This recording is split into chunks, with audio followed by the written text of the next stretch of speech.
Following the resolution to adopt the African Democratic Congress as the party for the coalition in a stakeholder meeting yesterday in Abuja, former Vice President Atiku Abubakar and the presidential candidate of the PDP in the 2023 presidential election, alongside former PDP chairman Uche Secondus, former Senate President David Mark, former Jigawa State Governor Sule Lamido, and other PDP leaders have all dumped the PDP to the African Democratic Congress.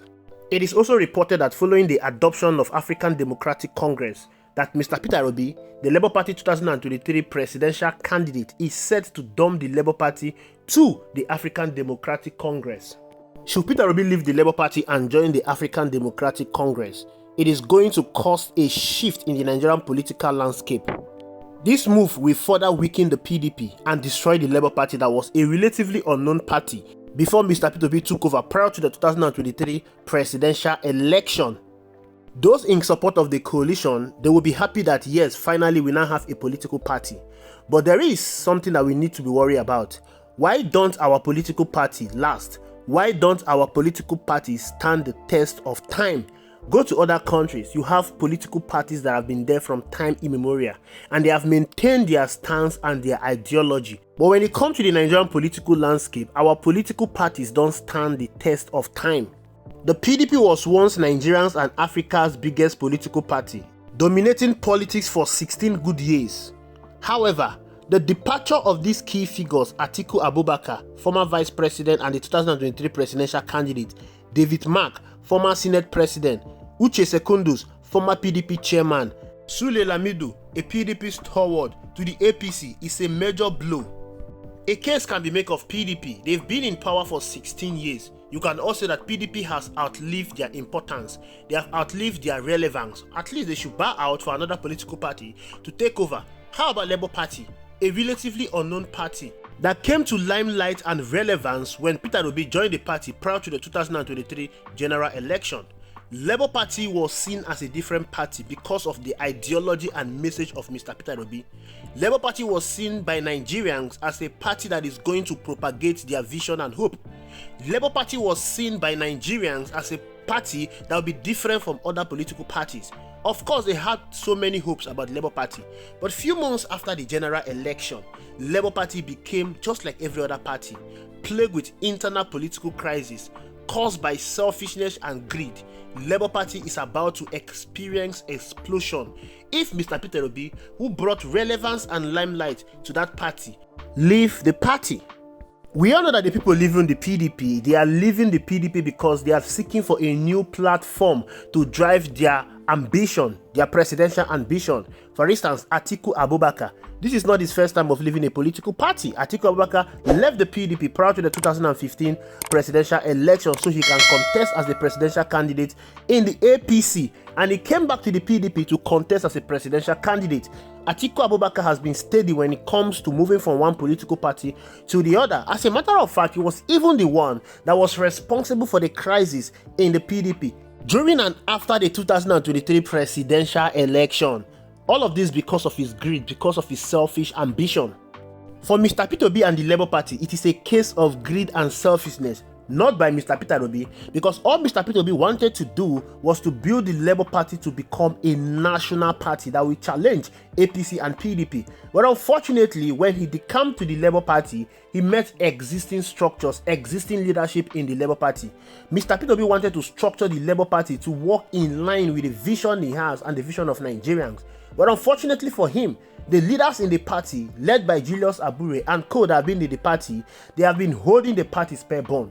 They refuse that restructuring of the Labour Party.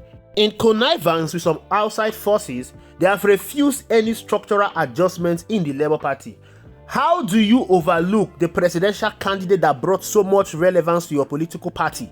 How do you overlook the person that gave your party the limelight and the recognition that she has been craving for over decades? How do you overlook such a person? It is hard to comprehend, right? But that is what we are facing in the Labour Party. And that is the reason why Labour Party is about to experience explosion. What is happening in the PDP and the Labour Party should tell you all that majority of Nigerian politicians don't care about building a legacy. They don't care about political parties. All they care about is winning election. As long as they can see any political party that will deliver their mandate to them, they are satisfied and okay. They don't care about the future. That is the reason why you keep having these parties having issues and being destroyed after a little while. That is the reason why Mr. Peter Obi was very skeptical about the coalition. When he was asked about the coalition, he said something. I will join a coalition that care about Nigerians. I will join a coalition that has the purpose of repositioning this country. A coalition that wants to take this country from consumption to production. A coalition that is driven by ideology and policies. A coalition that wants to solve our age-long issues. I don't want to join a coalition for the purpose of state capture. A purpose just to wrestle power away from the incumbent. Because that was what we experienced in 2015. When APC came on board, they gave Nigerians so much hope. But their main intent was to wrestle power away from Goodluck Ebele Jonathan. And when they succeeded in wrestling the power away from Goodluck Ebele Jonathan, they have no idea what to do with that power. They were all good in winning election, but they were bad in governance. That is why Nigeria is where we are today. 10 years after the fanfare, after the enthusiasm of the formation of APC and the subsequent announcement of President Muhammadu Buhari as the President of the Federal Republic of Nigeria in 2015, Nigeria is still back at square one, with the issues in this country staring us glaringly in our faces. And it seems there is no way forward. The only way forward is for us to support a coalition that has some of the politicians that destroyed the PDP to form the APC. Some of these politicians that helped to bring in APC and President Muhammadu Buhari to power. But the truth is, Nigeria must be fixed. Nigeria must be savage. And it is the same politicians that we use to savage Nigeria. So what do we do to ensure that we don't make the same mistake? We don't get the same euphoria we had in 2014 when APC was formed in this new coalition party. What do we do to ensure that we do things differently in this new party? We must all accept the ADC. It has come to stay. But we must ensure that ADC is being done differently. Number one is that ADC must have an ideology. What is the ideology of ADC? What is the purpose of the formation of this ADC? How do we reposition the ADC to be very attractive to Nigerians? APC was very attractive to Nigerians because they were tired of Goodluck Ebele Jonathan. They are equally tired of President Bola Ahmed Tinubu. But we need to ensure that we don't give them the same carrot that was given to them in 2015. We have to give them a different carrot. How do we do that? All the ADC need to do is to be established in ideology and policies. APC ideology was changed, and what is changed? They wanted to fight corruption. And for them to fight corruption, they brought in President Muhammadu Buhari. You want to fight corruption, but you're bringing in someone that worked under Abacha. President Muhammadu Buhari was the chairman of PTDF, and under his administration as PTDF chairman, there was a lot of scandal, a lot of bribery and embezzlement of public funds under PTDF. So you don't intend to fight corruption with the same man that has been alleged to have been involved in corruption. The ADC ideology must be rooted in the fact that they want to stop Nigeria from bleeding. And what is the bleeding that is happening in Nigeria? Corruption, poverty, insecurity, out-of-school children, inflation, hunger. Nigerians should come first. Nigerians have suffered a lot. We can't keep going from one bad leader to the other. Nigeria is blessed with vast resources, so there is no explanation or justification to why the country is regarded as the poverty capital of the world. Central to fixing this issue is handing the presidential ticket to a credible candidate.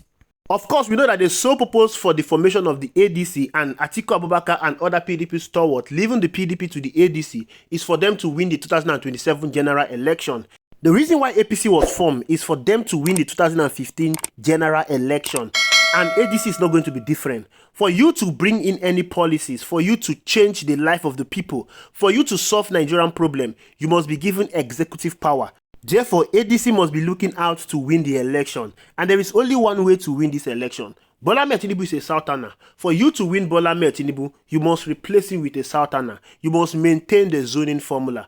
I have always said that many Nigerians will choose to remain with Bola Ahmed Tinubu than voting another Northerner after the 8 years of President Muhammadu Buhari.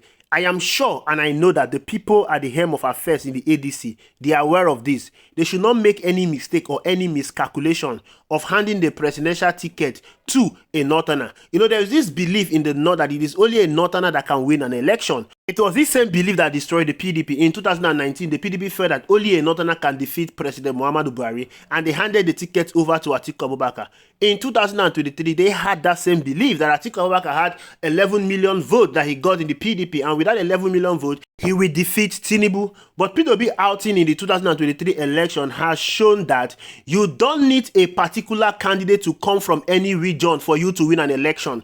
All you need is someone that has the vision, the ideology, someone that can galvanize support across the country to win an election. And that was what APC saw in 2015 when they handed the presidential ticket to President Muhammadu Buhari.